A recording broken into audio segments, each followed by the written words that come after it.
Wind ரிவர்னு 2017 வந்த படம். இதுவரை வந்த ஹாலிவுட் படங்கள்லயே சிறந்த ஒரு 20 படம்னு எடுத்துக்கிட்டா அதுல ஒரு படமா இந்த படத்தை சொல்லலாம். 2017 வந்தது. ரொம்ப சிம்பிளான கதை தான். ஆனா ரொம்ப நேச்சுரலா ரியலிஸ்டிக்கா படத்தை எடுத்தது இந்த படத்தோட மிகப்பெரிய பலம். என்ன ஏதுங்கிறத வாங்க படம் பார்த்து தெரிஞ்சுக்கலாம். வாங்க வீடியோக்குள்ள போகலாம். இந்த படத்தோட ஸ்டார்டிங் சீன்ல எடுத்ததுமே ஒரு பொண்ணு ஃபுல்லா பனியா இருக்கிற ஒரு இடத்துல திடுதிடுன்னு ஓடிக்கிட்டு இருக்கா. அவ ஏன் ஓடுறா, என்ன நடக்குது எதுவுமே புரியாம அப்படியே சீனு கட்டு. அதுக்கப்புறம் பார்த்தா நம்ம ஹீரோவோட என்ட்ரி. அவர் ஒரு ஸ்னைப்பர். ஆடுகள் மேய்ஞ்சுகிட்டு இருக்கும்போது ஆடுகளை வேட்டையாட வரக்கூடிய நரிகளையும் ஓநாய்களையும் தூரமா இருந்தே ஷூட் பண்ணி காலி பண்ற வேலையா பார்த்துட்டு இருக்காரு. அப்புறம் ஒரு வீட்டு கதவை தட்டுறா. காஃபி வேணுமான அந்த அம்மா கேக்குது. ரஜினி ஏதோ ஒரு இடத்துக்கு இவன் போடுமா, கேசியையும் கூட்டிட்டு போட்டுமான்னு கேட்க, சரி கூட்டிட்டு போங்க, ஆனா பார்த்து பத்திரம், உங்க பார்வையிலேயே கேசி இருக்கணுங்கிறாப்ல அந்த அம்மா சொல்லுது. என்னதாங்க நான் கூட்டு போனாலும் உங்க ஆளுகிட்ட தான் கேசியை நான் ஒப்படைப்பேன், என்ன சொல்றேன்னு கேட்க அவளும் சரின்னு ஒத்துக்கிறா. கேஸ் வா போலாம் அப்படின்னு கூப்பிடுறாங்க. யாருப்பா அந்த கேசி அப்படின்னு பார்த்தா நம்ம ஹீரோவோட பையன் போல தெரியுது. அவன் வேட்டைக்கு கிளம்புறதுக்கு தயாராகி துப்பாக்கியோட இறங்குவான். அதுவும் ஒரு பக்கத்துல பையி கையோட அக்குளுக்குள்ள துப்பாக்கி வச்சுட்டு வருவான். நேரா அப்பாவை பார்த்தாப்லயே இருக்கும். டே டே டே டே என்னடா துப்பாக்கி எப்படி தூக்கிட்டு வர, எத்தனை தடவை படம் சொல்லி கொடுக்குறேன்னு சொன்னதும் சாரி பாங்குறாப்ல. சரி ஓடாம வா அப்படின்னு கூட்டு போறாரு. திங்கக்கிழமை மதியம் வந்துருவேன், அது வர பிள்ளைய நல்லபடியா பாத்துக்கோங்குது இந்த அம்மா ஏதோ ஒரு இன்டர்வியூக்கு போகுது போல தெரியுது. ஏதோ புயல் வரப்போகுது, வழக்கமான ரூட்டா பயன்படுத்த வேண்டாம், வேற ஒரு ரூட்ல போங்கிறாப்ல சொல்றான். ஆனா அவ அந்த ரூட் வழியா நான் போக மாட்டேன், அந்த ஏரியாவே எனக்கு பிடிக்காதுங்கிறா. சரி ஓ விருப்பம் சொல்லிட்டு இவன் கிளம்புறான். இவங்க ரெண்டு பேரும் புருஷன் பொண்டாட்டி போல தெரியுது. பிரிஞ்சு வாழ்றாங்களோன்னு தோணுது. பிள்ளைய மட்டும் அப்பப்ப யாராவது ஒருத்தர் பாத்துப்பாங்க போல தெரியுது. வாகனத்து கூட வாங்கி இருக்க வாய்ப்புண்டு. அப்புறம் குதிரைக்கு புல்லெல்லாம் போட்டுக்கிட்டு இருக்காரு பையன். அப்புறம் குதிரையை ஓட்டுவது எப்படின்னு பையனுக்கு அழகா சொல்லியும் கொடுக்கிறார். மெதுவா சுத்துங்க. அவனும் மெதுவா குதிரையில அப்படியே நடந்து போய்கிட்டு இருக்கான். நேரா போனவன இங்க சைடுலயே குதிரையை நடக்க வைன்னு கேட்க அவனும் குதிரையை சைடுலயே நடக்க வைக்கிறான். பின்னாடி போ பாப்போம் அப்படின்னா இப்ப குதிரையை அழகா பின்னாடியும் கூட்டு போறான். நல்லா ஓட்டுனடாடே, நல்லா ஓட்டுனடான்னு பையனை இறக்கி விட்டாரு. குதிரைக்கு வாசம் பிடிக்க நல்லா தெரியும் போல. உன்னோட வாசத்தை குதிரை நல்லா பிடிக்கட்டும், அப்பதான் உன்னை பார்த்து அது மிரளாதுங்கிறாரு. கட் பண்ணா இப்போ விண்ட் ரிவர் அப்படிங்கிற ஒரு கிராமத்துக்கு அப்பாவும் பிள்ளையும் வந்து சேர்ந்திருக்காங்க. இங்க நேட்டிவ் அமெரிக்கன்ஸ்னு சொல்லுவாங்க. அமெரிக்கால வாழ்ந்த மலைவாழ் மக்கள், அவங்க வாழக்கூடிய பகுதி. அங்க பையனை போய் இறக்கி விடுறாரு. போலீஸ்காரங்க தான் நம்ம ஹீரோவை இந்த பக்கம் அனுப்பிச்சு வச்சிருக்காங்க வேட்டையாட சொல்லி. எதை அப்படின்னா ஏதோ ஒரு சிங்க நடமாட்டம் இருக்குது அப்படிங்கிறாப்ல அவங்க நினைக்கிறாங்க. அது எதுவா வேணா இருக்குங்கிறாப்ல நம்ம பய பேசுறான். வாப்பா நம்ம குதிரைகளை எங்க அது வேட்டையாடுச்சுன்னு காட்டுன்னு சொல்லிட்டு கூட்டிட்டு போறார். அந்த பக்கம் போய் பார்த்தா ஒரு மாட்டையே காலி பண்ணிருக்கு ஏதோ ஒண்ணு. காலடி தடங்களை வச்சு பார்த்தா மொத்தம் 3 சிங்கங்கள் வந்திருக்கலாம். மேபி தன்னோட குட்டிகளுக்கு எப்படி வேட்டையாடுறங்கிறத சொல்லி கொடுக்கறதுக்காக மொத்தமா வந்திருக்கலாங்கிறாப்ல நம்ம ஹீரோ எடுத்து சொல்றார். இங்க அந்த பெரியவரோட வண்டி ஒண்ணு இருக்கும். அந்த வண்டியை வாங்கிட்டு அந்த பக்கமெல்லாம் சுத்தி பாக்குறாப்ல. மிருகங்களோட நடமாட்டம் அங்க ஏதாவது இருக்குதான்னு. ஃபுல்லா பனி தாங்க. காலடி தடம், சிவப்பு கலர்ல ரத்தம் ஏதாவது படிஞ்சிருந்தா இப்படி அதை பார்த்து ஃபாலோ பண்றாரு. அப்புறம் ஒரு இடத்துல வண்டியை போட்டு பனியோட பனியா ஒளிஞ்சிருந்து சுடுறதுல ஒரு எக்ஸ்பர்ட். அதனால வெள்ளை கலர்ல இவர் யூனிஃபார்ம் மாதிரி எடுத்து போட்டுக்கிறார். கை துப்பாக்கி, ஸ்னைப்பர் துப்பாக்கி, தோட்டாக்கள், இது எல்லாமே இருக்கு அவர்கிட்ட. அடுத்து தடயங்களை ஃபாலோ பண்ணியே போறார். அந்த பக்கம் ஓடி போய் பார்த்தா அங்க ஒரு பொண்ணு பணமா கிடக்குறா. மேபி இவளை தான் இந்த படத்தோட ஸ்டார்டிங் சீன்ல பார்த்திருப்போமோ. மனுஷன் ரொம்ப வருத்தப்படுறாப்ல. கை துப்பாக்கிய பேக்குக்குள்ள போட்டுட்டு வாக்கி டாக்கிய கையில எடுக்கிறார். ஒரு எமர்ஜென்சி உதவி தேவைன்றாரு. உடனே அந்த பக்கத்துல இருந்து ரிப்போர்ட் வருது. நீ எங்க இருக்கிற, அங்க நாங்க உதவிக்கு வரோம் அப்படிங்கிறாங்க. போலீஸுக்கு இன்ஃபார்ம் பண்ண போலீஸ் வந்திருக்குது. போலீஸ் FBI-க்கு இன்ஃபார்ம் பண்ணிருக்காங்க போல. FBI வண்டியை வந்து நிக்குது. ஆனா புயலும் ஆரம்பிச்சிருச்சு. பனி புயல் வீசிட்டு இருக்குது. பனி புயல் வீசுறதுனால மிருகங்கள் ஒருவேளை அந்த பொண்ணை கொலை பண்ணியிருந்தா அந்த மிருகங்களை ட்ரேஸ் பண்ணி போய் இவங்களால வேட்டையாட முடியாது. ஏன்னா தடயங்கள் எல்லாம் அழிஞ்சு போயிடும். மேப்பை போட்டு FBI சேர்ந்த ஒருத்தி வந்திருக்கிறா. நம்ம ஹீரோ தான் தன்னை ஃபாலோ பண்ணுங்கன்னு கூட்டிட்டு போறாப்ல. நீங்க போலீஸான்னு கேட்டா நான் போலீஸ் இல்ல, போலீஸ் கிட்ட தான் உங்களை நான் கூட்டிட்டு போக போறேன்னு சொல்லிட்டு தன்னை ஃபாலோ பண்ணி வர சொல்ல அந்த FBI லேடியும் வரா. நீங்க மட்டும் வந்திருக்கீங்க கேட்டா நான் மட்டும் தாங்கிறாங்க அவங்க. பாடியை பார்த்தது இவர் தான் நம்ம ஹீரோவை அறிமுகப்படுத்தி வைக்கிறாரு போலீஸ். பக்கத்துல இருக்கிற பெரியவர் நம்ம ஹீரோவோட மாமனார் போல தெரியுது. என்னங்க நீங்க இந்த குளிருக்கு ஏத்தாப்லயே ட்ரெஸ் போட்டு வரல, பாடி கிடக்கிறது இங்க இருந்து 5 கிலோமீட்டர் தூரமா, அந்த இடத்துக்கு போய் சேர்றதுக்குள்ள இந்த ட்ரெஸ்ல நீங்க வெளியில தெரிஞ்சீங்கன்னா நீங்க இறந்தே போயிடுவீங்க அப்படிங்கிறாரு போலீஸ். இல்ல நான் ஒரு ஆயுத பயிற்சியில இருந்தேன் லாஸ் வேகாஸ்ல, இந்த இடத்துக்கு அது பக்கங்கிறதுனால என்ன அங்க இருந்து கிளம்ப சொல்லிட்டாங்க, நானும் அவசரமா கிளம்பி வந்ததுல எதுவும் ப்ரிப்பேர் பண்ணலங்கிறாங்க அவங்க. நம்ம ஹீரோ தான் சரி உள்ளவாமா ஏதாவது ட்ரெஸ் தேர உனக்கு போட்டு வருவாங்கிறாங்க. ஆனா இந்த மாதிரி ஒரு உறவாக்கார பொண்ணு அமுச்சு வச்சிருக்காங்கிறாப்ல போலீஸ்கார சீஃப் சொல்றாங்க. மாமியாரு தாம் பொண்ணோட ட்ரெஸ்ஸை கொடுத்து இதையெல்லாம் போட்டுக்கங்கன்னு கொடுக்குறாங்க. உன்னை போய் தனியா இங்க அமுச்சு வச்சிருக்காங்க பாரு அப்படின்னு மாமியாரும் பேசுது. இப்ப இந்த போலீஸ்காரிக்கு சாரி இந்த FBI ஆளுக்கு கொடுத்திருக்கிற இந்த ட்ரெஸ் கூட தன்னோட பேர பிள்ளைகளோட ட்ரெஸ்ன்னு மாமியார் எடுத்து சொல்றாங்க. அப்புறம் பையனை வீட்டுல சேஃபா இருக்க சொல்லிவிட்டு FBI லேடியை கூட்டிட்டு பாடி கிடக்கிற இடத்துக்கு போறாங்க. வண்டி பாடி கிடக்கிற இந்த இடத்துக்கு வந்ததும் அதுக்குள்ள புயல் நின்னு போச்சு. விட்டு விட்டு தான் அந்த ஏரியால புயல் அடிக்குமா. போலீஸ் சீஃப் என்ன சொல்றாருன்னா பாடி யாரோடது என்னங்கறது இன்னும் கன்ஃபார்ம் பண்ண முடியலங்கிறார். ஆனா நம்ம ஹீரோவோ செத்து போய் கிடக்கிறது நட்டாலி ஹான்சன்னு கரெக்டா சொல்றாரு. இவளோட வீடு எங்க இருக்குன்னு கேட்டா ஒரு அரை மணி நேரம் டிராவல் பண்ணி வந்து இந்த இடத்துக்கு வந்துட முடியும். வண்டி ஓட்டிட்டு வந்தா கூட அரை மணி நேரம் ஆகும். சோ நடந்தோ ஓடியோ வரதுக்கு வாய்ப்பு இல்ல. வீட்டை விட்டு ஓடியாரல இவ. சரி வீட்டுல இருந்து பொண்ணை காணாமேனு கம்ப்ளைண்ட் வந்ததான்னு கேட்டா கம்ப்ளைண்ட் இன்னும் போலீஸ் ஸ்டேஷனுக்கு வரலையா. ஏதோ காயம் இருக்கிறாப்ல இவன் நோட் பண்றா. அதனாலதான் FBI கூப்பிட்டதா போலீஸ்காரன் சொல்றாரு. மெடிக்கல் எக்ஸாமினர்னு சொல்லுவாங்க. இந்த மாதிரி இடத்துக்கு வந்து மெடிக்கலா அந்த பாடியை பத்தி ஆராய்ச்சி பண்ணக்கூடிய ஆட்கள், எக்ஸாமைன் பண்ணக்கூடிய ஆட்கள். நல்ல அனுபவமான ஆள் யாராவது இருக்காங்களா உங்க போலீஸ் ஸ்டேஷன்ல அப்படின்னு விசாரிக்கிறாங்க. ரத்தக்கரையா இருக்கிற இடம் இடுப்புக்கு கீழ்பகுதியில. அதனால ஒரு கால் இது ரேப்பா இருக்குமா அப்படிங்கிற கோணத்திலே நாம விசாரிக்கணுங்கிறாங்க அந்த FBI லேடி. ஆமா இந்த இடத்துல இவளுக்கு என்ன வேலை? வேற என்ன இந்த இடத்துல வயசு பசங்க பண்ணுவாங்கன்னு கேட்டா பார்ட்டி பண்றதுக்கு சில சமயம் பனியில சறுக்கிற மெஷின்ஸ் எடுத்துக்கிட்டு இங்க வயசு பசங்க வருவது உண்டா. ஆனா வெறுங்கால இவ ஓடி வந்திருக்கா. சம்திங் இஸ் ராங்னு அவ சொல்றா. நம்ம ஹீரோ கிட்ட உதவி கேப்பா. உங்களுக்கு தெரிஞ்சதை ஏதாவது சொல்லுங்கன்னு. பாடியை வச்சு என்னால எதுவும் சொல்ல முடியாது. ஆனா காலடி தடத்தை வச்சு என்னால சொல்ல முடியும். இந்த காலடி தடம் பாருங்களேன். கட்டவரலோட அச்சு வந்து ரொம்ப ஆழமா பதிஞ்சிருக்கு குதிங்கால விட. அப்ப ஓடி வந்திருக்கிறான்னு அர்த்தங்கிறாரு. ஓடி வந்து முடியாம ஒரு கட்டத்துல மூஞ்சி தரையில பட பொத்துன்னு விழுந்திருக்கிறா. நேத்து நைட் அவ ஓடி வந்திருக்கிற பட்சத்துல நைட்டு வந்து -20 டிகிரி செல்சியஸ்ல இருந்திருக்கு. அவ்வளவு குளிர். தரமட்டத்துல குளிர் காத்தோட வேகம் அதிகமா இருக்கும். குளிர் காத்த உள்ள இழுத்திருக்கிறா. அவளோட லங்ஸ்ல அவ்வளவு குளிரான காத்து உள்ள இறங்கி இருக்குது. ஏற்கனவே ஓடி வந்ததுனால லங்ஸ் செயலிழந்து அவ இறந்து போயிருக்கணும். இருமல் வந்து லங்ஸ்ல இருந்து ரத்தம் கட்டி அந்த ரத்தம் இருமி ரத்தம் வெளியில தெரிச்சிருக்கணும். அப்படித்தான் இவ இறந்துருக்கணுங்கிறாப்ல கரெக்டா சொல்றாப்ல. ஒரு பொண்ணால எவ்வளவு தூரம் ஓட முடியும் அப்படிங்கிறாப்ல இவ விசாரிப்பா FBI. அதுக்கு அவரோ இந்த பொண்ணு ஒரு ஃபைட்டர், வாழணும்னு துடிப்பா இருக்கிறவ. சோ நீங்க எவ்வளவு ஒரு பொண்ணால இந்த குளிர்ல ஓட முடியும்னு நினைக்கிறீங்களோ அதை விட ஒரு படி அதிகமாவே இவ ஓடி இருப்பா. அதுக்கு நான் கேரண்டிங்கிறாப்ல சொல்றாரு. உங்களோட உதவி எனக்கு தேவை, உதவி பண்ணுங்க. எப்ப போலீஸே இவர் நமக்கு உதவி பண்ணலாம் கேட்டா பண்ணலாம். ஆனா அதே சமயம் இங்க சிங்கங்களோட நடமாட்டம் இருக்குது. அந்த சிங்கங்களை கொல்ற வேலை இருக்கு. அதை மறந்துடாதங்கிறாரு போலீஸோட சீஃப். நான் அனிமல்ஸை வேட்டையாடுறவங்கிறாரு நம்ம ஹீரோ. இப்பயும் இந்த கொடூரத்தை பண்ணவன் ஒரு அனிமலா ஒரு விலங்காத்தா இருக்குமா. அவனை வேட்டையாடுறதுக்கு உதவி பண்ணு ப்ளீஸ்னு சொல்ல இவரும் சரின்னு ஒத்துக்கிறார். பாருங்களேன் அந்த ஏரியால இருக்கிறவங்க எல்லாம் தோட்டாக்கள், அவர்களுக்கு வேண்டிய தோட்டாக்களை அவங்களே தயாரிப்பாங்க போல தெரியுது. அதுக்குள்ள மருந்து அவங்களே ஃபில் பண்றாங்க.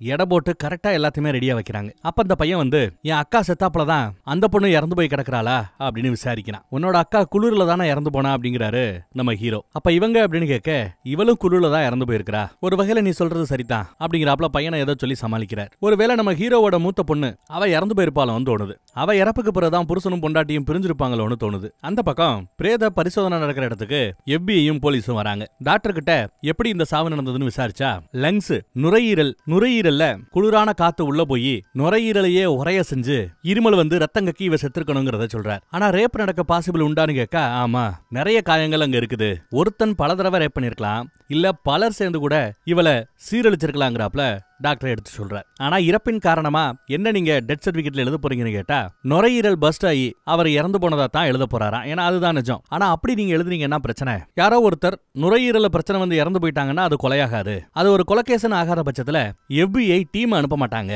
நான் ஒத்தாளாங்கிறது என்ன பண்ண முடியும், எனக்கு டீம் வேணும்னு பேசுறா. ஆனா என்னால ஒன்னும் செய்ய முடியாது. கொலைக்கான காரணம் நுரையீரல் வெடிப்பு தான். அதைத்தான் நான் என்னால ரிப்போர்ட்ல கொடுக்க முடியும். உங்க பிரச்சனையை நீங்க பாத்துக்கங்கிறாரு டாக்டர். அப்ப FBI இருந்து ஒரு பெரிய டீம் எல்லாம் வந்து இந்த கேஸை சால்வ் பண்ண போறது இல்ல. FBI இருந்து இவ மட்டும் தான் இங்க இருக்க போறா. இவளையே கூட கூப்பிட்டுக்கிட்டாலும் ஆச்சரியப்படுறதுக்கு இல்ல. ஆனாலும் இந்த கேஸை சால்வ் பண்ணணுங்கிறது இவளோட எண்ணம்.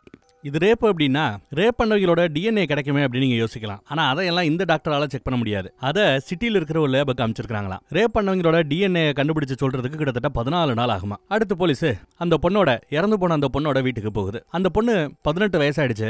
பாய் ஃப்ரெண்டு கூட போறதா சொல்லி போயிருக்கிறா. பாய் ஃப்ரெண்டோட பேர் தெரியாது, அவன் எப்படி இருப்பான்னு தெரியாது. இருந்தாலும் குடும்பம் எப்படி அப்பேற்பட்ட ஒரு ஆளை நம்பி இவளை அமிச்சது அப்படிங்கிறது இவளோட டவுட். அதை பத்தி பொண்ணோட அப்பாட்ட பேசினா 18 வயசு ஆன பிறகு அவளோட வாழ்க்கை அவளோட கையில தான், அவளோட விருப்பம் தான், எல்லாத்தையும் என்கிட்ட சொல்லுவாங்கன்னு நீங்க எதிர்பார்க்க முடியாது அப்படிங்கிறாப்ல இவர் சொல்ல, சின்ன பொண்ணுங்க 18 வயசு ஆச்சுன்னா எல்லாம் தெரியுமா என்ன அப்படிங்கிறாப்ல இந்த அம்மா பேசுது. அப்பாட்ட பேசி எந்த டீட்டெயிலையும் கேதர் பண்ண முடியல. நான் பொண்ணோட அம்மா கிட்ட பேசணும்னு சொல்ல பக்கத்து ரூம்ல தான் இருக்கா, தாராளமா போய் பாருங்கிறாங்க இறந்து போன பொண்ணோட அப்பா. போலீஸ்காரர் வேண்டாங்கிறாரு. இருந்தாலும் இவ கேட்காம அந்த ரூம கதவை திறக்கிறா. திறந்து பார்த்தா உள்ள இறந்து போன பொண்ணோட அம்மா அவங்க வந்து ஒரு மென்டலி டிஸ்டர்ப்டான ஆள் போல தெரியுது. அவங்க நிலைமையை புரிஞ்சுக்கிட்டு ஒண்ணுமே பேச முடியாம வெளியில வந்து சாரி சொல்றா. அடுத்து நம்ம ஹீரோ வராரு. ஹீரோவை பார்த்ததும் மனுஷன் உடஞ்சு போய் கட்டி பிடிச்சு அழுகிறாப்ல. அந்த மனுஷுக்கு ஆறுதல் சொல்லி ஏதோ என்ன எடுபிடி வேலைக்கு பயன்படுத்துறாப்ல FBIயும் போலீஸும் நினைச்சிட்டு இருக்காங்க. ஆனா நான் வேட்டைக்காரன், மிருகங்களை வேட்டையாடுறவன். இந்த மிருகத்தையும் நான் வேட்டையாடுவேன்னு பிராமிஸ் பண்றாரு. அவன் யாரா இருக்கட்டும், எப்பேற்பட்ட பெரிய இவனாவும் இருக்கட்டும், ஒன்ஸ் அவனை கண்டுபிடிச்சிட்டேனா எனக்கு தெரியப்படுத்துகிறாப்ல பொண்ணோட அப்பா கேட்டுக்கிறார். நம்ம அலஞ்சரின்னு சொல்லிட்டு அங்க இருந்து கிளம்புறாப்ல. அடுத்து இறந்து போன பொண்ணுக்கு அண்ணன் ஒருத்தர் இருக்கான். அவன் எங்கன்னு கேட்டா அவன் ஒரு போதைக்கு அடிமையானவன் போல. இங்க போதையை யூஸ் பண்ற ஆட்கள் சில பேர் இருக்கிறானுங்க. அதுலயும் இறந்து போன பொண்ணோட அண்ணன் பழகிட்டு இருக்கிற பசங்க அடிக்கடி ஜெயிலுக்கு போற பசங்க போல தெரியுது. அவங்க இருக்கிற இடத்துக்கு எப்பிஐயும் போலீஸும் முன்கதவு பக்கம் வராங்க. அங்க இருக்கிற ட்ராக்க பார்த்துட்டு நம்ம ஹீரோ அப்படி இப்படின்னு ஃபாலோ பண்ணி பின்பக்கத்துக்கு போறான். கதவை தட்டினா உள்ள இருந்து ஒருத்தன் வெளியில வரான். போலீஸை பார்த்ததுமே எங்க மறுபடியும் ஜெயில பிடிச்சு போட்டுருவாங்களோன்னு இவன் பயப்படுறாங்க. ஏதோ பேசிக்கிட்டே ஒன்னு எடுக்கிறான். பெப்பர் ஃப்ரேன்னு நினைக்கிறேன். இவங்க 2 பேரோட முகத்துல அடிச்சு விட்டான். அதே சமயம் இங்க இருந்து கத்துறாங்க. பின்பக்கத்து வழியா வரப்போறாங்க, ரெடியாருன்னு. வீட்டுல மொத்தம் 3 பேரு. பெப்பர் அடிச்சவனை தவிர்த்து மீதி 2 பேர் இருக்காங்கல்ல, அவங்க வெளியில ஓடியார கரெக்டா வரவங்கள நங்கு நங்குன்னு அடிச்சு படுக்க போட்டுறாரு நம்ம ஹீரோ. அப்புறம் நம்ம ஹீரோயின் கஷ்டப்பட்டு உள்ள போய்கிட்டு இருக்கா. ஏன்னா அந்த பெப்பர் ஃப்ரே அடிச்சவன் கையில ஆயுதத்தோட கூட ஏதாவது பண்றதுக்கு காத்துக்கிட்டு இருக்கலாம். கொஞ்சம் கொஞ்சமா கஷ்டப்பட்டு முன்னேறி போய் பார்த்துக்கிட்டே இருக்க ஒரு கட்டத்துல அவன் கையில ஒரு பெரிய துப்பாக்கி வச்சுட்டு சுட பாக்குறான். பதிலுக்கு இந்த மாவும் சுட சம்பவ இடத்துல அவன் இறந்து போயிடுறான். அப்புறம் பின்பக்கத்துக்கு போய் இறந்து போட அந்த பொண்ணோட பேரை சொல்லி இதுல யாரா அண்ணன் விசாரிச்சா அண்ணங்கார ஒருத்தர் இருக்கிறான். ஏன் என் தங்கச்சியை பத்தி விசாரிக்கிறீங்க, என் தங்கச்சிக்கு என்னாச்சுன்னு பதறான். உண்மையிலேயே தங்கச்சிக்கு என்னாச்சுங்கிறது அவனுக்கு தெரியாது போல. சொல்லுங்கன்னு கேட்டா FBI சொல்லல, போலீஸ் சொல்லல. பின்னாடியே இருந்த நம்ம ஹீரோ தான் உன் தங்கச்சியை எவனோ ரேப் பண்ணி கொஞ்சம் தூரம் தள்ளி அந்த இடத்துல கொலை பண்ணி போட்டாங்கன்னு சொன்னதும் அப்படியே கதறி அழுவான் தம்பி. பாவம் தம்பியா அண்ணன் நினைக்கிறேன். தங்கச்சிக்கு இப்படி ஆயிப்போச்சே அப்படின்னு அழுகுறான். இந்த அண்ணங்கார மூலமா இறந்து போனா அந்த பொண்ணோட பாய் ஃப்ரெண்ட் யாருங்கிறத தெரிஞ்சுக்கலான்னு முயற்சி பண்ணா இந்த பசங்க எப்படி கேட்டாலும் சொல்ல போறது இல்ல. ஏன் ரூட்டுக்கு வாங்க நான் கண்டுபிடிக்கிறேங்கிறாப்ல நம்ம ஹீரோ சொல்றாரு. இந்த ட்ராக்க பாருங்கன்னு காட்டுறாப்ல. எவனோ ஒருத்தன் இந்த பனியில சறுக்கி போற மோட்டார் வண்டி இருக்குல்ல, அந்த பனி வண்டியை இங்கிருந்து எடுத்துட்டு போயிருக்கிறான். பைனாகுலரை கொடுத்து நல்லா கூர்மையா கவனிங்க அப்படின்னு சொல்லி காட்டாரு. மலை பக்கத்துல தடம் மலை மேல ஏறி போறத இவங்களால பார்க்க முடியுது. அப்ப இங்க இருந்து ஒரு பனி சறுக்கு வண்டியை எடுத்துக்கிட்டு அந்த மலை மேல ஏறி அப்படி போயிருக்காங்க. நம்ம பாக்குறோம் இல்லையா அந்த தடம் முடியுது இல்ல, அதுக்கு அந்த பக்கத்துலதான் அந்த பொண்ணோட பாடியை நாம கண்டுபிடிச்சோம். சரி, வண்டி போச்சுல, போன வண்டி திரும்ப வந்ததற்கான எந்த அறிகுறியும் இல்ல. ஏன் போன வண்டி திரும்ப வரல? இந்த கேள்விக்கு விட தெரியணும்னா நாம அந்த எண்டுல போனாதான் கண்டுபிடிக்க முடியும் சொல்லிட்டு ஓரளவு FBIக்கு க்ளூ கொடுக்குறாரு. இப்ப வேற பனி விழுந்துகிட்டு இருக்குது. பனி தடயங்களை ஃபுல்லா மூடுறதுக்கு முன்னாடி நாம போயாகணும்னு சொல்ல உடனே அந்த பொண்ணு சரின்னு ஒத்துக்குது. ஒரு இடத்துல போய் வண்டியை நிப்பாட்டிட்டு இதுக்கு மேல வண்டியில போக முடியாது, அங்கங்க மரம் வளர்ந்து கிடக்கும், இதுக்கப்புறம் நடந்துதான் போக முடியும்னு சொல்லிட்டு நடக்கிறதுக்குன்னு பலகை மாதிரி ஏதோ கட்டி வச்சிருக்காங்க. அதை எடுத்து நடந்து போக போறாங்க. கையில ஒரு துப்பாக்கியும் சேஃப்டிக்கு எடுத்துக்கிறாரு. பொறுமையா நடந்து போனா அந்த பக்கம் வேற ஒரு பாடி கிடக்குது. மாட்டி இருக்கிற பசங்க கிட்ட ஏதாவது டீட்டெயில் கிடைக்குதான்னு கேட்டா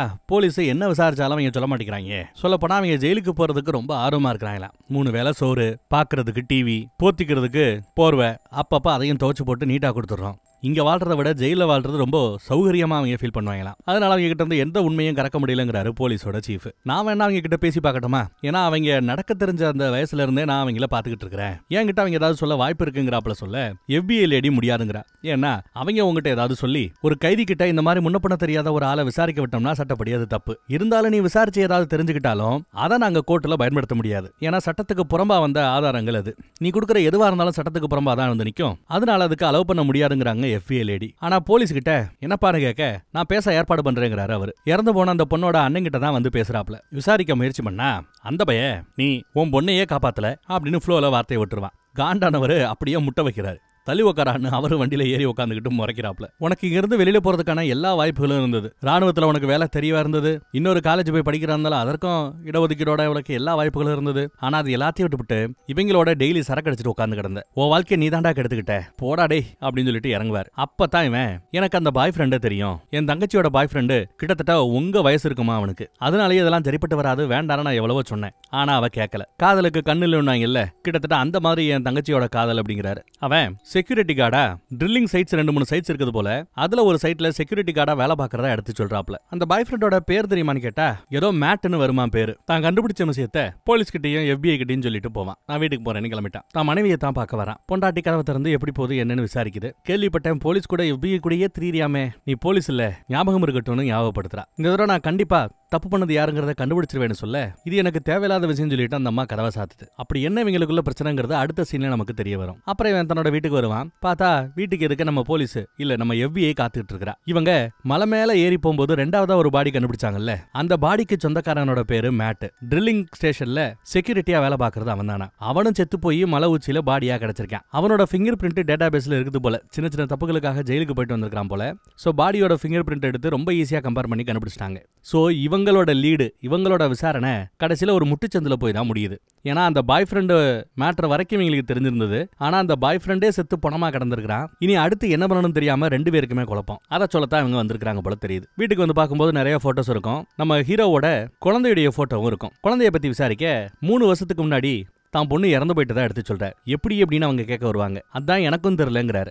என்ன நடந்ததுன்னு கேட்டா 3 வருஷத்துக்கு முன்னாடி ஒரு நாள் இவர் ஒரு வேலையா சிட்டி பக்கம் மாட்டிக்கிட்டார். தான் பொண்டாட்டியும் சிட்டி பக்கம் கூப்பிடுறார். உடனே அவங்களும் சரின்னு சொல்லி தன்னோட மூத்த பொண்ண 16 வயசு மூத்த பொண்ண 2வது பையன் 5 வயசு அவனை பாத்துக்கபடி சொல்லிட்டு ஒரு நாள் நைட்டு தானேன்னு இவங்க சிட்டி பக்கம் போறாங்க. சிட்டி பக்கம் எல்லா வேலையும் அங்க முடிச்சிட்டு இருக்கும்போது அடுத்த நாள் காலையில கிளம்பி வரலான் இருக்கும்போது கால் வருது. இந்த மாதிரி உங்க பொண்ணை காணமேன்னு. பதறி அடிச்சு போய் ஓடி போய் இங்க வந்து விசாரிக்கிறாங்க. விசாரிச்சா ராத்திரி இவங்களோட பொண்ணு சும்மா இல்லாம தன்னோட ஃப்ரெண்ட்ஸ் ஒரு 2-3 பேரை கூப்பிட்டு இருக்காங்க. ஃப்ரெண்ட்ஸே இங்க வந்திருக்காங்க. பார்ட்டி மாதிரி அப்படியே ஒரு மாதிரி போகுது. அவங்களுக்கு தெரிஞ்ச ஃப்ரெண்ட்ஸை கூப்பிட இப்படி வந்த ஆட்கள்ல சில பேரு நண்பர்களே இல்ல, முன்ன பொண்ணு தெரியாத சில பேர் உள்ள வந்திருக்கானுங்க. காலையில பார்த்தா பொண்ணை காணோம். அப்புறம் ஆடு மேய்க்கிற யாரோ ஒருத்தர் இவங்க வீட்டுல இருந்து கிட்டத்தட்ட 20 மைல் தூரத்துல இவங்க பொண்ணோட பாடியை கண்டுபிடிச்சிருக்காரு. ஆனா அவ எப்படி இறந்தா இப்ப வரைக்கும் அது தெரியாதுன்னு சொல்லி அழுகிறாப்ல. பாவம். இவளுக்குமே அந்த சோக கதையை கேட்டு ஒரு மாதிரி ஆயிடுது. பாத்ரூம் எங்க இருக்குன்னு கேட்டு பாத்ரூம் பக்கம் போய் இவளோ அழுகிறா. இறந்து போன அந்த பொண்ணு ஒரு சம்மர் கேம்புக்காக வெளியில படிக்க போகும்போது தன் அப்பாவுக்காக ஒரு லெட்டர் போட்டிருப்பா. டிராயிங் எல்லாம் வரைஞ்சு அதை ஞாபகார்த்தமா அப்படியே ஃப்ரேம் பண்ணி வச்சிருக்காரு இவர். நீங்க இந்த கேஸ்ல ஏன் எங்களுக்கு உதவி பண்றீங்கன்னு நானும் ரொம்ப நாளா யோசிச்சுட்டு இருந்தேன். இப்போ அதற்கான விட கிடைச்சிருச்சு. சரி நாளைக்கு பாப்போம்னு சொல்லிட்டு அவ கிளம்புறா. அடுத்து இவங்க என்ன பிளான் பண்றாங்கன்னா, அடுத்து இவங்க கையில வேற என்ன ஆப்ஷன் இருக்கு அப்படின்னா, ஒண்ணு அந்த ட்ரில்லிங் ஸ்டேஷன் சொல்றாங்கல்ல, அந்த ஸ்டேஷனை சுத்தி அங்கங்க கேமராஸ் இருக்கான். சோ சிசிடிவி கேமரால ஏதாவது மாட்டி இருந்தா அதை வச்சு கேஸை ஃபாலோ பண்ணி போகலாம். இன்னொன்னு இறந்து போனால அந்த பாய் ஃப்ரெண்டு மேட்டு அவனோட ட்ரெய்லர்ல தான் அவன் தங்கியிருக்கான் போல. எங்கேயோ ட்ரெய்லர் கிடக்குது போல.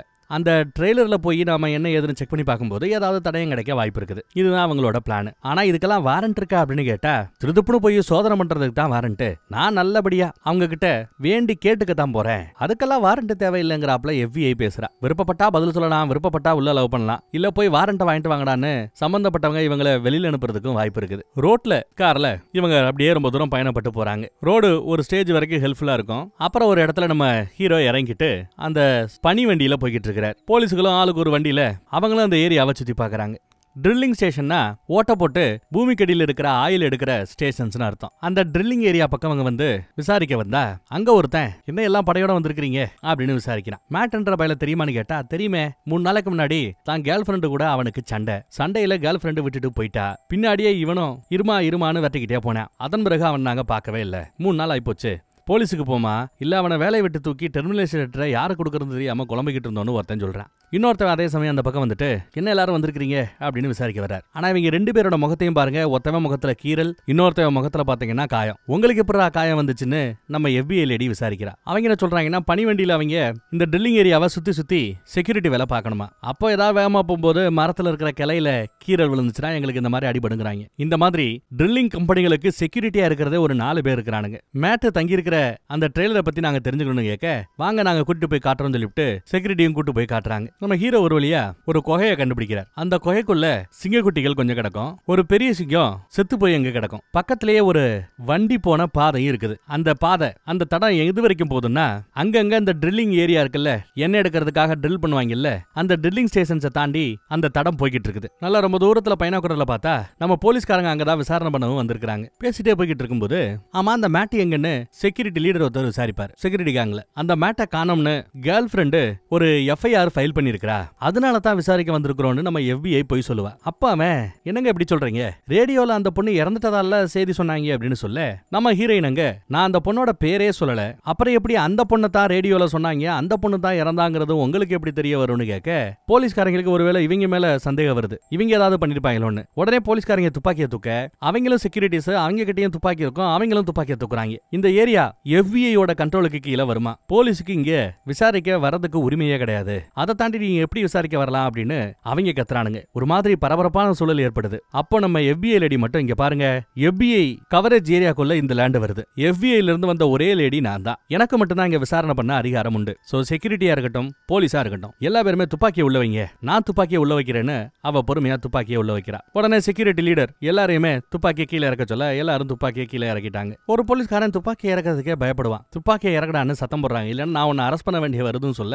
சரி நான் அவரும் துப்பாக்கியை கீழே இறக்கிட்டார். அப்புறம் அந்த லீடர் கிட்ட போய் மேட்டோட ட்ரெய்லருக்கு எங்களை கூட்டிட்டு போன்னு சொல்ல அவரும் கூட்டிட்டு போறார். அந்த ரேடியோ மேட்டரை பெருசா எடுத்துக்கல. ஏன்னா ஊர் ஃபுல்லா புறனே பேசுவாங்க, காட்டு தீ மாதிரி நியூஸ் பரவும். அப்படி கூட நியூஸ் வந்திருக்கலாம். நம்ம ஹீரோ வண்டியை ஓட்டி ஒரு வழியா இந்த பக்கம் வந்துட்டாப்ல, ட்ரில்லிங் ஏரியா பக்கம். வாக்கி டாக்கில நம்ம டீம் கூட பேசலாம்னு முயற்சி பண்ணா ரிப்ளை எதுவும் வரமாட்டேங்குது. உடனே நம்ம ஹீரோ கையில துப்பாக்கி எடுத்துட்டு வாக்கி டாக்கில டே யாராவது பேசுங்கடான்னு சத்தம் போட்டுட்டு வேகமா ஓடியாரு. இவ்வளவு பெரிய ட்ரெய்லரா இருக்கு, அந்த மேட் தான் அவன் மட்டுமா இந்த ட்ரெய்லரை பயன்படுத்துவான்னு கேட்டா இல்ல, மேட் இங்க தங்குவான், நானும் இங்க தங்குவேன், அப்புறம் பீட்டர்னு ஒருத்தன், மொத்தம் 3 பேர் இந்த ட்ரெய்லரை தங்குவோங்கிறாப்ல. யாரு? செக்யூரிட்டி லீடர், செக்யூரிட்டி டீமோட லீடர். இவளை போய் கதவை தட்டுறா. உள்ள இருந்து ஒருத்தன் வரான். அதே சமயம் கட் பண்ணி ஒரு பிளாஷ்பேக்கை காட்டுறாங்க. இதே ட்ரெய்லர்ல யாரோ ஒருத்தன் கதவை திறக்க வெளியில ஒரு பொண்ணு இருக்கிறா. பார்த்தா கதவை தட்டுறது ரேப் செய்யப்பட்டு ஒருத்தி கொல்லப்பட்டு கிடக்குறாள்ல அவதான். கதவை திறந்தது மேட்டுங்கிற அந்த பாய் ஃப்ரெண்ட். 2 பேரும் லவ் பண்ணி என்ஜாய் பண்ணிட்டு இருக்காங்க. வாழ்க்கையில அடுத்த ஃபீச்சர் என்னங்கறத பத்தி எல்லாம் யோசிச்சுட்டு இருப்பாங்க. அதே சமயம் அந்த செக்யூரிட்டிஸ் எல்லாம் ஏதோ ஒரு பார்ட்டிக்கு போயிருப்பாங்க போல. நல்லா சரக்கு அடிச்சிட்டு அவங்களும் ட்ரெய்லருக்குள்ள வராங்க. உடனே இந்த பொண்ணு ட்ரெஸ் மாத்துறதுக்காக உள்ள வந்து ட்ரெஸ் மாத்திட்டு இருக்கா. ட்ரெஸ் மாத்திட்டு பாய் ஃப்ரெண்ட் கூட வந்து படுத்துட்டா. சரக்கு அடிச்சிட்டு எல்லா செக்யூரிட்டிஸும் வந்திருக்கானுங்க. அதுல ஒருத்தன் ஓவரா பெட்ஷீட் கீழே என்ன இருக்கு நான் பார்க்கணும்னு ஓவரா பண்ணுவான். உடனே பாய் ஃப்ரெண்டு காலால ஒரு எத்து விடுவாரு. அந்த பொண்ணை பத்தி ஏதோ தப்பா பேசுவாங்க. இதனால காண்டான பாய் ஃப்ரெண்டு ஒரு ஸ்கிரீனை போட்டு சாத்திக்கிறாரு. அதே சமயம் அவன் கோவத்துல திரைய திறந்துட்டு ஓடி அந்த பாய் ஃப்ரெண்ட் அடிக்கிறான். அதுல ஓவரா பண்ண ஒருத்தன் ஒரு தாடிக்காரன் இந்த பொண்ணோட பேண்ட கீழே இழுத்து விட்டுருவான். இதுல கேர்ள் ஃப்ரெண்டு அவமானப்பட்டு போவா. நம்ம பாய் ஃப்ரெண்டு மேட்டு அந்த வயல போட்டு பொலன்னு அடிச்சு பொலந்துட்டான். பாய் ஃப்ரெண்ட் எல்லாரும் பிடிச்சிக்கிட்டு டே புர்ரா அப்படின்னு பேசும்போது இந்த பொண்ணு ஓடி போய் அவங்கள அடிப்பா. ஒருத்தன் ஏமா அவசரப்படுறன்னு பிடிப்பான், கடிச்சு விட்டுருவா. இதுல காண்டான மொட்டை அந்த பொண்ணை ஓங்கி ஒரு அடி கட்டுல மயங்கி விழுந்துருவா. அடுத்து இந்த பாய் ஃப்ரெண்டோட தலையிலையும் நச்சுன்னு அடிக்கிறாங்க. 4 அடியில அவனும் மயங்கி விழுந்துட்டான். அடுத்து மயங்கி கிடக்குற அந்த பொண்ணை கிட்டத்தட்ட 5 செக்யூரிட்டிஸ் இங்க இருக்கானுங்க. அவங்கள ஒருத்தன் இந்த பொண்ணை ரேப் பண்றான். மயக்கத்துல இருந்த பாய் ஃப்ரெண்டு முழிச்சிட்டு ரேப் பண்ண அந்த தாடிக்காரனை போட்டு இறுக்கி ஒரு பிடி அடிச்சு புடிச்சிட்டான். அந்த பொண்ணை இங்க இருந்து போயிடுன்னு கத்துறான். எல்லா பேரும் பாய் ஃப்ரெண்ட பிடிக்கிறதுலயே கவனமா இருக்கிறானுங்க. அந்த கேப்ல இவ அந்த ட்ரெய்லரை விட்டு வெளியில வரா. வெறுங்கால வெளியில வரா. இதெல்லாம் அந்த ட்ரெய்லர்ல நடந்திருக்கு போல பாவம். போய் நம்மால FBI நானு கரவ தரான்னு தட்டினா உள்ள இருக்கிற பய போச்சு நம்மள கண்டுபிடிச்சிட்டாங்க, நம்மள அரெஸ்ட் பண்ண வந்திருக்காங்க நினைச்சுக்கிட்டு வெளியில இந்த பையன் நடிக்கிறதெல்லாம் அவனுக்கு தெரியாது இல்லையா. அவன் பதட்டத்துல துப்பாக்கி எடுத்து இந்த பொண்ணை சுட்டுறாங்க. அவ அப்படியே தெரிச்சு பின்னாடி வந்து விழுவா. அவ்வளவுதான். இது போதுமே போலீஸும் செக்யூரிட்டிஸும் மாத்தி சுட்டுக்கிறாங்க. உள்ள இருந்து டென்ஷனா சுட்டது அதே தாடிக்காரன் தான். அன்னைக்கு அந்த பொண்ணு மேல கை வச்சதுலயும் அவன் தான் முதல் ஆளு. மாத்தி சுட்டுக்கிறாங்க. FBI லேடி உள்ள பாதுகாப்பு கவசம் போட்டிருப்பா, குண்டு துளைக்காத பாதுகாப்பு கவசம். அதனால அவ உயிருக்கு ஆபத்து இல்ல.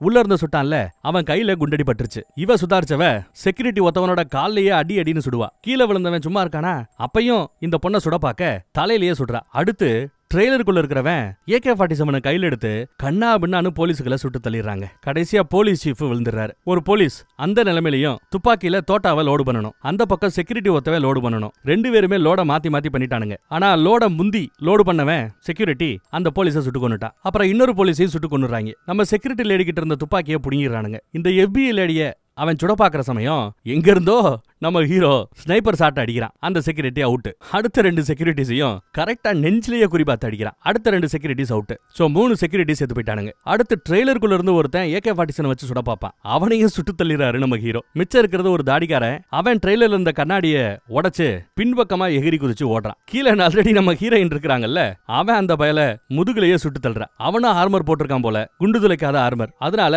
அசால்ட்டா தப்பிச்சு ஓடிக்கிட்டு இருக்கான். தோட்டா காலியா போச்சு. மறுபடியும் தோட்டாவை ரீஃபில் பண்ணலாம்னு பார்த்தா அதுக்குள்ள அவன் எவ்வளவு தூரம் ஓடி போயிட்டான்னு பாருங்க. அப்புறம் நம்ம ஹீரோ வந்து FBI லேடிய உனக்கு ஒன்னும் பிரச்சனை இல்ல வாமா உன்னை உள்ள கூப்பிட்டு வரேன்ட்டு அந்த ட்ரெய்லருக்குள்ளேயே உள்ள சேஃபா கூட்டிட்டு வராரு. எங்கெல்லாம் அடிபட்டு இருக்குன்னு செக் பண்ணி பார்த்துட்டு கழுத்து பக்கத்துல கொஞ்சம் அடிபட்டு இருக்கும். அதுல ஒரு துணியை வச்சு நல்லா இறுக்கி பிடிச்சுக்கோ, ரத்த பக்கம் கட்டுப்படுத்துங்கிறாப்ல. அதே இடுப்பு பக்கத்துலயும் கொஞ்சம் காயா இருக்கும். அங்கேயும் ஒரு துணியை வைக்கிறான். உங்ககிட்ட இருக்கிற ரேடியோவை என்கிட்ட கொடு, நான் இங்க இருந்து உயிரோட போனோம்னா ஹெலிகாப்டர் ஏதாவது வந்தாதான் என்னால தப்பிக்க முடியும், ரேடியோ கொடுன்னு கேக்குறாங்க. நீ போ மிச்சம் இருக்கிறவனை வேட்டையாடு அப்படிங்கிற அவ ரேடியோ கொடுத்துட்டு இவனை விரட்டிக்கிட்டு அவர் வரணும். இந்த பக்கம் இவன் தப்பிச்சு ஓடிக்கிட்டு இருக்கிறான். நல்லா ஓடினவன் இலக்க ஓடினவன் ஒரு மரத்துக்கு பின்னாடி இருந்து துப்பாக்கி எடுத்துட்டு சுத்தியும் முத்தியும் பாக்குறான். அப்புறம் துப்பாக்கி எடுத்து சுத்தியும் முத்தியும் சேரிக்கிட்டு இருக்கிறான். பார்த்தா அவன் பக்கத்திலேயே வந்து அவன் மூஞ்சிலேயே ஓங்கி ஒரு அடி ஆளு மயங்கிட்டான். மயங்கினவன் திரும்ப முழிச்சு பார்க்கும்போது ஒரு மலை உச்சிக்கு அந்த வேலை இழுத்து கொண்டு வந்து போட்டிருக்கிறாரு நம்ம ஹீரோ. அவன் எதுவும் பண்ணிடாத, நம்ம பேசி தீர்த்துக்கலாங்கிற. மேல இருந்த துணியை விலைக்கு பார்த்தா காலில் இருந்த செருப்பு அவுத்துட்டாங்க. ஏன்னா அந்த பொண்ணு செருப்பு இல்லாம பனியில எப்படி ஓடி ஒளிஞ்சா, அப்பையும் விட்டாங்களா, பின்னாடியே வந்து அத்தனை பேர் சேர்ந்து ரேப் பண்ணி கொண்டு போட்டு போனாங்க அந்த பொண்ணை பாவம். அதுக்காகவே இவனோட கால்ல இருக்கிற ஷூ எல்லாம் புடுங்கி எரிஞ்சிட்டாரு நம்ம ஹீரோ. இப்ப பேசலாமா அப்படின்னு கேக்குறாரு நம்ம ஹீரோ. நான் தப்பு பண்ணிட்டேன், மன்னிச்சுக்கன்னு மன்னிப்பு கேக்குறான். நான் போலீஸோ FBI கிடையாது, நான் சாதாரண ஒரு பொதுஜனம். என்கிட்ட நீ உண்மையை சொல்றதுனால உனக்கு ஒன்னும் ஆயிட போறது இல்ல. உண்மையை சொல்லு, உன்னை விடலாமா இல்லையான்னு நான் யோசிக்கிறேங்கிறாப்ல. நாங்க இங்க பாக்குறது செக்யூரிட்டி வேலை, இங்க கிராமமே கிடையாது. என்ன இந்த பனி, எண்ணெயையும் ஆயிலையும் பனியையும் தவிர இங்க எதுவுமே கிடையாது. பொண்ணுங்க கிடையாது, என்ஜாய்மெண்ட் கிடையாது, ஃபன்னு கிடையாது. வாழ்க்கையே எங்களுக்கு வெறுத்து போய் கிடக்கும். இங்க வாழ்க்கையே வெறுமையா கிடந்தது. வெறும் பனியும் ஆயிலும் அமைதியும் மட்டும்தான் இங்க இருக்கு, ஒண்ணுமே கிடையாதுன்னு அவன் சொல்லுவான். அப்போ கொஞ்ச தூரம் தள்ளி இங்க வேற ஒரு கிராமம் இருக்கு, உனக்கு தெரியுமா? அந்த கிராமத்துல தான் என்னோட மாமனார் மாமியாரோட குடும்பம் இருக்குது. அங்க இருக்கிற மக்கள் எல்லாம் நீ சொன்ன அதே பனியையும் நீ சொன்ன அதே அமைதியையும் தான் அனுபவிச்சுட்டு இருக்காங்க இப்ப வரைக்கும். ஆனா அத கூட மிச்சம் இல்லாம அவங்க அமைதியை கெடுக்கிறாப்ல. இவ்வளவு சேட்டை பண்றீங்களே நியாயமானு கேக்குறாரு நம்ம ஹீரோ. சொல்றா, என்னடா பண்ணீங்க, உண்மையை சொல்றான்னு மறுபடியும் விசாரிக்கிறார். ஆம்பளை தானே நீயே, ஆம்பளையா உண்மையை ஒத்துக்கோ அப்படின்னு கேட்க, உண்மைதான், நான் அவளை சீரழிச்சது உண்மைதானு ஒத்துக்கிறா. பாய் ஃப்ரெண்ட் எதுக்குடா கொன்னீங்க? நீங்க அவளை சீரழிக்க போக அதை தடுக்கிறதுக்கு அந்த பாய் ஃப்ரெண்ட் முயற்சி பண்ணிருக்கான், அவனை அடிச்சே கொண்டு இருக்கிறீங்க இல்லையா அப்படின்னு விசாரிக்கிறார். ஆமா, நாங்க அடிச்சே கொன்னோங்கிறாரு. அப்புறம் சரி உண்மையை ஒத்துக்கிட்ட, இந்தான்னு கத்தி எடுத்து கையில கட்டு போட்டுருப்பாப்ல, அந்த கை கட்ட அறுத்து விட்டு ஓபன் பண்ணி ரிலீஸ் பண்ணி விடுறாரு. நான் சொன்னபடி உன்னை ரிலீஸ் பண்ணிட்டேன், நீ சுதந்திரமா தெரியலாம்னு சொல்லிட்டு நம்ம ஹீரோ கிளம்புறாரு. உண்மையை சொன்னா உனக்கு நான் ஒரு வாய்ப்பு கொடுப்பேன்னு சொன்னேன்ல, அந்த வாய்ப்பை தான் இப்போ உனக்கு நான் கொடுத்துருக்கேன். அந்த பொண்ணுக்கு நீங்க என்ன வாய்ப்பு கொடுத்தீங்களோ அதே வாய்ப்பை தான் நான் உனக்கு இப்ப கொடுக்குறேன். அந்த பொண்ணு வெறுங்கால்ல 6 மைல் தூரம் ஓடியாந்து ஒரு ஸ்டேஜுக்கு மேல நுரையீரல்ல ரத்தம் கக்கி செத்தாவ. நீயும் அதே மாதிரி 6 மைல் தூரம் ஓடினா போதும், நான் உன்னை விட்டுருவேங்கிறாரு. எந்திரு ஓடு அப்படின்னா, இல்ல நான் ஓட மாட்டேன்னு அடம்பிடிப்பான். காதலையே சுடுவாரு. ஓடுறா நாய் என்னதும் தெரிச்சு ஓடுறான் தாடி. வெறுங்கால்ல அந்த பனி மலையில இலக்க ஓடுறான். நல்ல மூச்சு முட்டுது, நல்ல பனி. அந்த பொண்ணு எப்படி பனி காத்த உள்ள இழுத்து நுரையீரல் இறுக்கி ரத்தம் கக்கி செத்தாலோ, கிட்டத்தட்ட அதே மாதிரியே இவனுஞ்சு ஆகிறான். இதுக்கும் 6 மைல் தூரம் எல்லாம் ஓடல, முழுசா 1 மைல் கூட ஓடல, அதுக்குள்ளேயே ஆளு விழுந்து ரத்தம் கக்கி செத்து போனான். அந்த பக்கம் நம்ம FBI அவ எதிர்பார்த்தாப்லயே ஹெலிகாப்டர் வந்து அவளை காப்பாத்தி ஹாஸ்பிட்டல்ல சேர்த்திருக்கும் போல தெரியுது. எந்திரிஸ்டா தான் உசுர காப்பாத்துறதுக்கு நன்றி சொல்றாங்க இந்த அம்மா. இந்த காட்டுப்பகுதிகளில் பனிப்பகுதிகளில் நிறைய ஓநாய்களும் நரிகளும் தெரியுமா. அது ஒரு மான வேட்டையாடுற பட்சத்துல எந்த மானம் ரொம்ப வீக்கா தெரியுதோ அந்த மாதிரி மானத்தான் தேடி பிடிச்சு வேட்டையாடி தூக்குமா. அதனால நீ வீக்கா எப்பவுமே இருக்க கூடாது, இதெல்லாம் ஒண்ணும் இல்ல, இதையே நீ உன் பலமா மாத்தணும் அப்படி இப்படின்னு அட்வைஸ போட்டுட்டு இருக்கிறாப்ல. அவளுக்கோ திடீர்னு அழுகையா வருது, கண்ணீரா ஊத்துறா. செத்து போன அந்த பொண்ணு 6 மைல் தூரம் வெறுங்கால அந்த பணியில ஓடி இருக்கிறா. அந்த பொண்ணு எவ்வளவு கஷ்டப்பட்டிருப்பாள்னு நினைச்சு நம்ம FBI லேடி அழுகிறா. அடுத்து நம்ம ஹீரோ இறந்து போன அந்த பொண்ணோட வீட்டுக்கு தான் வந்து பாக்குறாரு. பார்த்தா